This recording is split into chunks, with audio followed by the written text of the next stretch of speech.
Welcome back to the program. If you're just joining us, this is the big story right here on KTN News. And we, of course, the big story tonight has everything to do with the deportation of Miguna Miguna last night. In studio, I have Professor Duncan Ojwang, who is an international law expert, as well as Koigi Wamwere, who is a former Subukia member of parliament. Now, Prof, earlier, this is the question I was trying to pose to you, and I would like you to demystify this for Kenyans. And apparently, according to the statement that was released by the government today, this is what they said, that Miguna Miguna fled back in the year 1988 using travel document provided by a foreign country. They didn't say which country. And then thereafter he acquired a Canadian citizen. Now in 2009, he acquired a Kenyan passport when dual citizenship was still illegal. Now according to that statement, after 2010, Kenyans who lost citizenship were supposed to reapply, to regain Kenyan citizenship. Does this cover those who were born in Kenya, like Miguna himself? I think it should, because the Constitution is saying that for those Kenyans who lost their citizenship, but they were citizens by birth, jus sanguinis, they were not supposed to lose their citizenship. However, you know that the Kenyan Parliament came with an act in 2011 titled Kenya Citizenship and Immigration Act. And it is that act, 2011 act, that was highly debated because it purported to have come with a way to re-register if you were you had lost your citizenship. Mm-hmm. And that is what the state is claiming. In fact, in Article 10 of the act, it's saying a person who was a citizen of Kenya by birth, who ceased to be a citizen of Kenya because he or she acquired the citizenship of another country, may apply in the prescribed manner to the cabinet secretary to regain Kenyan citizenship. So the assumption here is that it wasn't automatic. The law gave a provision, and the assumption is maybe, even the act and the Constitution is saying somebody can denounce their citizenship. So the presumption was that if you had become a citizen of another country, we don't know whether you are still interested in being a Kenyan citizen. And I think there is a mix-up between citizenship and nationality. I think citizenship is a matter of law. Nationality is a matter of where you are born and all that. And so I think there's a little mix-up when we are assuming that all national are citizens. That is not entirely true. So, Prof, let me get this clear. Are you saying the government is wrong for deporting Miguna Miguna on this ground? On the ground of not procuring registration? Yes.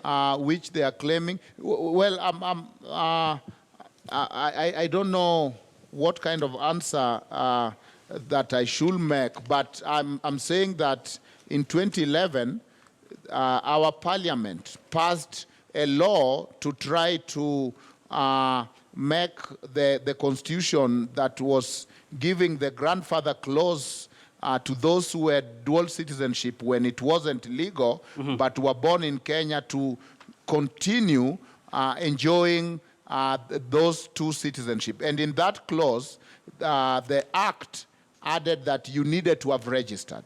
And to tell the immigration department,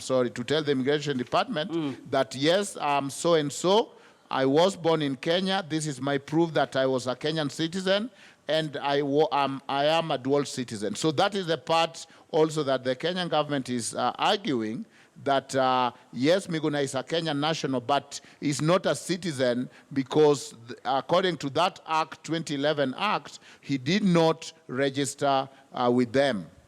Yes. Now, allow me to engage Koigi Wamwere now. And Koigi, it seems this is a man who was cleared actually by the electoral body to contest as, governor, not just any other governor, but the governor of Nairobi city. So what are you reading in this? Are you seeing some sort of the government trying to frustrate perhaps members of the opposition? The one thing that I can say for sure is that the entire issue is political.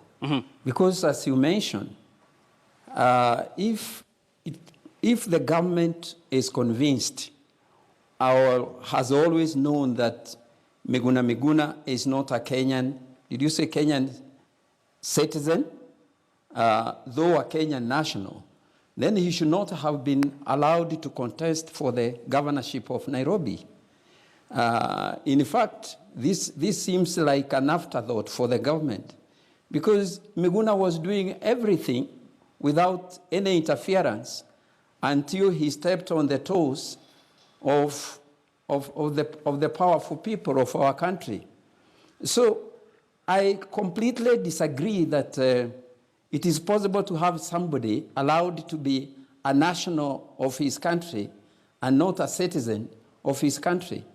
Because citizenship by birth is not revocable. I don't see how it can be revoked by somebody. Even if somebody has to be punished, imprisoned, or even killed, they will be killed as Kenyan citizens. And it doesn't matter that somebody left this country or was forced out of his country and forced again to take a travel document from, say, UNHCR. That document that many of us used to travel when we could not use our Kenyan citizenship, I don't think it took away from us our citizenship. So, and we have to distinguish between people who are forced out of this country by political circumstances and those who may have gone abroad and decided to seek voluntarily, without any coercion of whatever kind, decided to transfer their citizenship from Kenya to another country. So I think that as far as things are concerned, for me, here everything is political. If Miguna Miguna was not talking, nobody would have thought about his being Canadian. But because he uttered things that he should not have uttered, then the state remembered, yes, Miguna Miguna is Canadian, and now we can deport him on that basis. But that was not the reason that he was deported. Yes, of course, we're going to discuss this developing story in detail shortly, even as the court continues to issue fresh orders. But now I understand that Sophia Nuna had an interview with the Senate Majority Leader. Let's listen in to that interview. Immigration and other agencies, the police, the various departments of the security agencies, they work together. What was this urgency that from Kajiado, quickly taken by immigration, quickly thereafter taken out of the country? Couldn't the immigration come before court and say, oh, in fact, we understand that these orders against or on this person, but we have found that there is this and therefore must deport him? Those are now issues to be canvassed in court. Yeah. But assuming someone is released from court and outside the court he stabs somebody with a knife, would you wait for court to give you an order to rearrest him? So, those are things of practicality of enforcement. What I would caution the courts is that they must not also be so happy to quickly issue interim orders without inter partes hearing on matters that are weighty insofar as questions of security are concerned. Because there was a case, you remember, where a terrorist was released in Milimani law courts, and then thereafter, he almost committed another killing of people in the country. So there are certain things that the courts must take caution. I will not defend. I am not in a position to say that I would look at the exact facts on the issues. One thing that I would like to, I was even wondering, and this is just in my thinking, if Miguna is a Canadian citizen, as we've seen, he is. Therefore, he held dual citizenship. Let's make that argument and accept that he is right by saying he's holding dual citizenship. Why did he not say that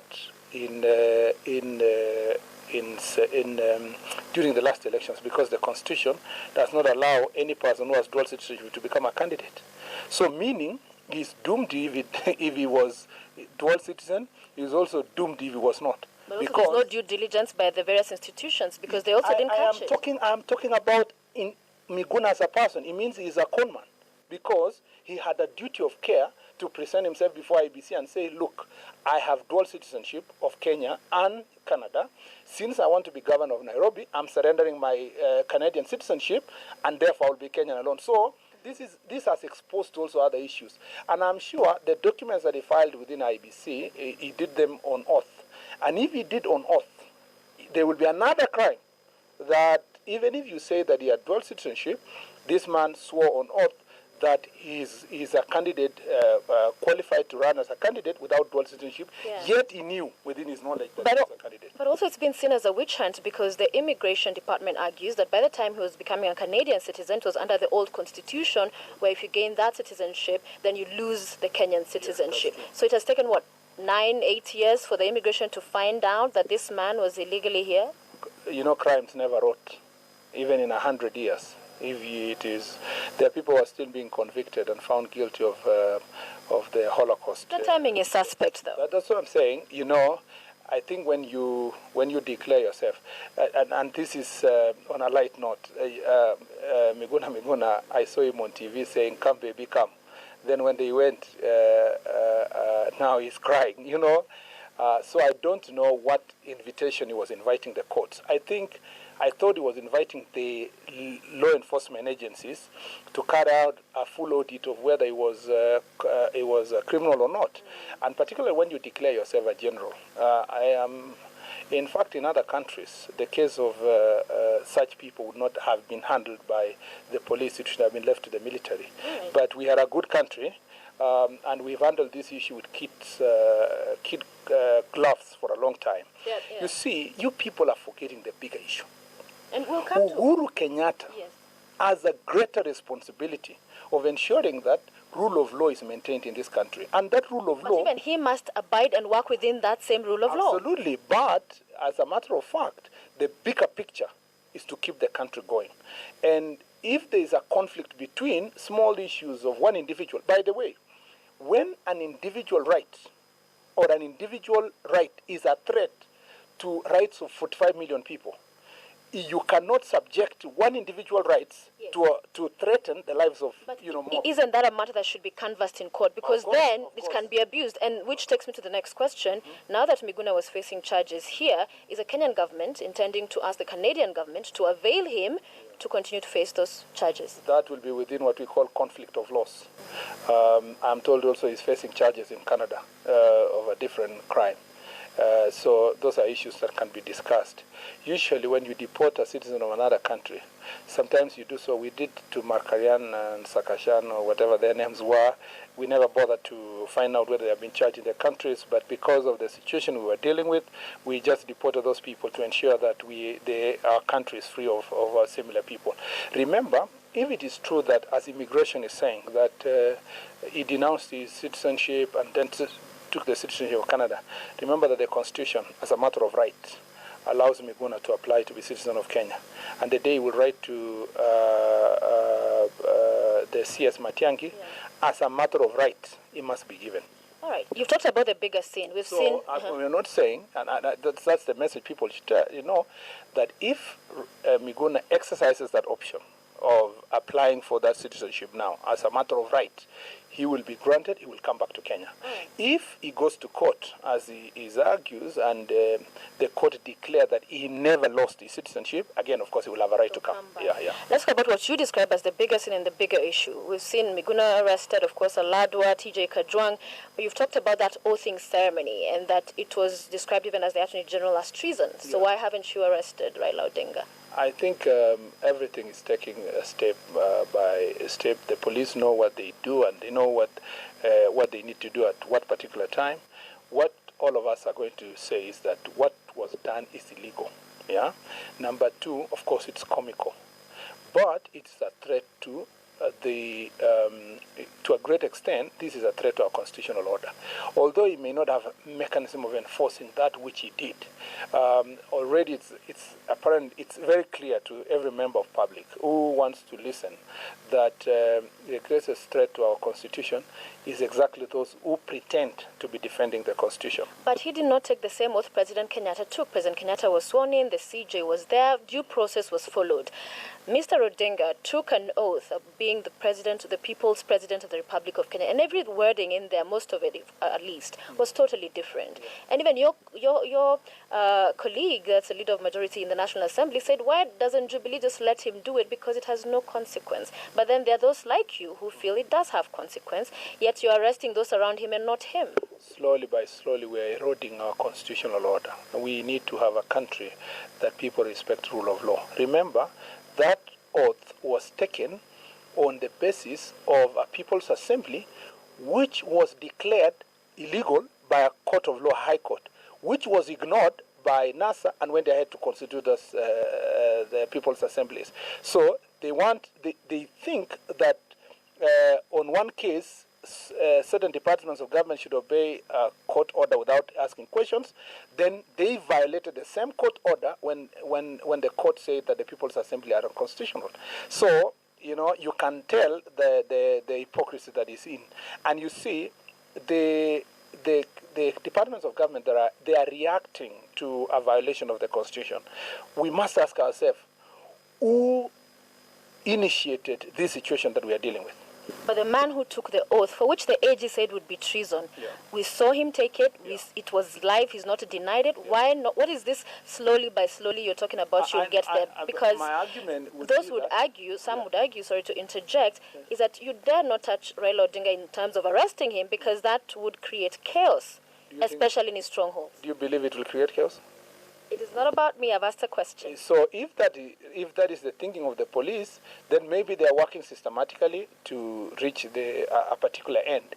You see, now I can't speak for the security departments. All of us looking forward to them making a decision that is best for protection of our country. They sworn to protect this country, and I think that their decisions are best considered for purpose of better security for our nation. Yeah.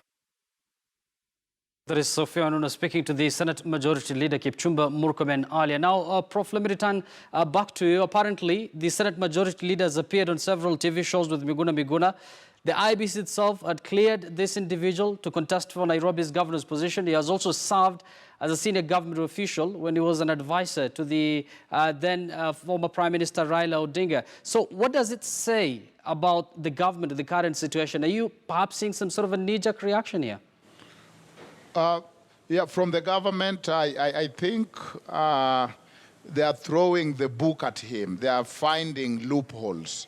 And they are unfortunately legal loopholes that might make legal sense in order to probably deal with him. So they might be correct legally. I'm not sure, but probably. But of course, at this point, they are looking for how to deal with him, and they found a loophole that, by the way, you didn't register when you are supposed to register, because if you look at that constitution, it's saying a person who is a Kenyan citizen by birth and who has ceased to be a Kenyan citizen because the person acquired citizenship of another country is entitled on application to regain Kenyan citizenship. So they are saying you were supposed to register and you did not register. And of course, I think that they have looked for that loophole. They are saying that a wheel that squeaks the most gets grease. And so he has been squeaking the most within his constitutional rights. But it has been annoying and offending others, and therefore they have found they are throwing the book at him. So there is a technicality there, they might, and they are using it because they didn't want the right of habeas corpus. You know, if the right of habeas corpus, which was now supposed to eliminate detention, and prolonged detention and abuse of police powers.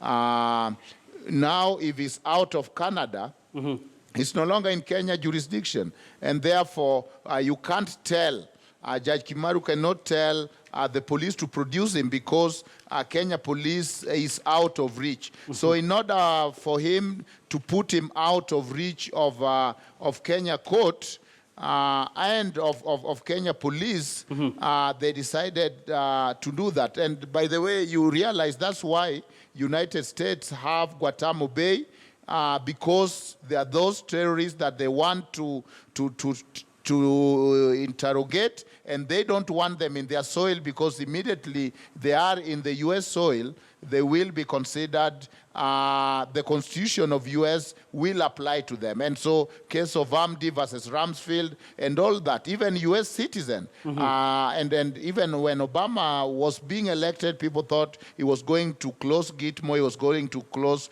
Guantanamo Bay, but he kept them open as a way of dodging the reach of the U.S. Constitution. And I think this is a way of not getting or adhering to the habeas corpus produced Miguna because he's no longer here. But I wanted to say... Yes, Prof. I think you've basically exhausted everything there. Okay. And I'm sure his legal team are basically scratching their head, trying to make sure how they're going to get over those gray areas. But let me give the last word to Koigi here before we wrap up the show. Now, Koigi, we've seen several other Nasser leaders who are arrested. Some of them, their passports have been revoked, apparently. Does this give you some sort of a deja vu moment? And what does this basically say about Kenya's democracy?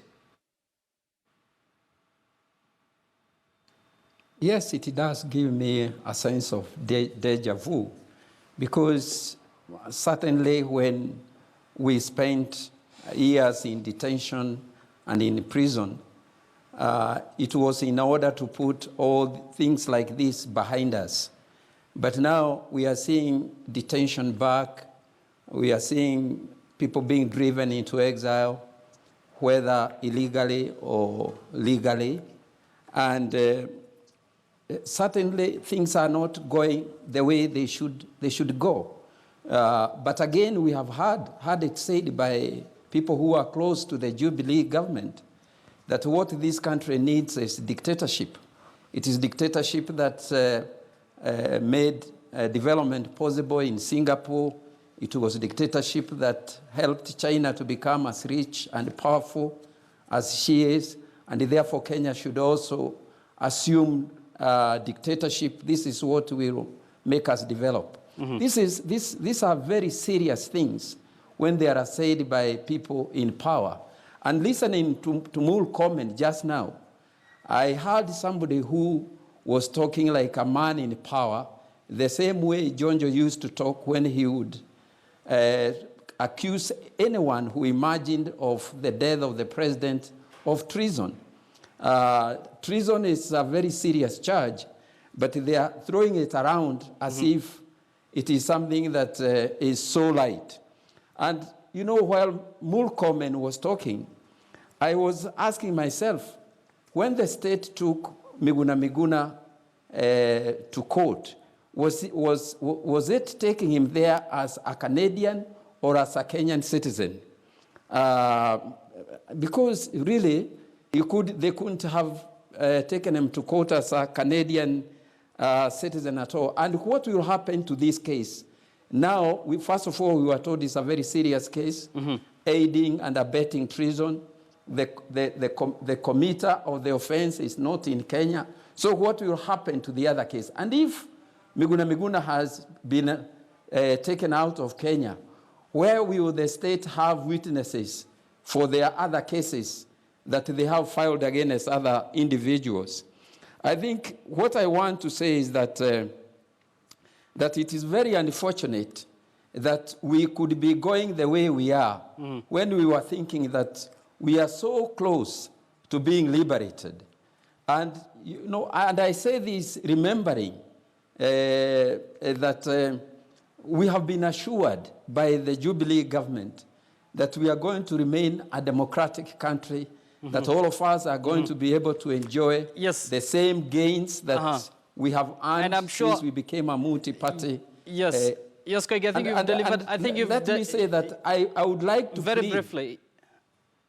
Sorry, I was going to say that I'm just pleading with the government to really reconsider whether this is the way they want to take Kenya. Yeah, and Because I'm we sure they're can listening. develop. And I'm sure they're listening to you. Unfortunately, Democracy. we are out of time. Thank you very much. Koigi Omwere is a former member of parliament, and earlier I was talking to Professor Duncan Ojwang, who is an international law expert. And of course, this is a conversation that will still continue. And be sure we're going to follow for you this story up to its logical conclusion. Many thanks for watching. This is The Big Story. Remember to join me at exactly 10 p.m. because that is when Bottom Line Africa is going to start. And tonight, we're going to talk about the role of political parties in a democracy at a time when the ANC party in South Africa is demanding Jacob Zuma to resign as the country's president. Many thanks for watching. Bye-bye for now.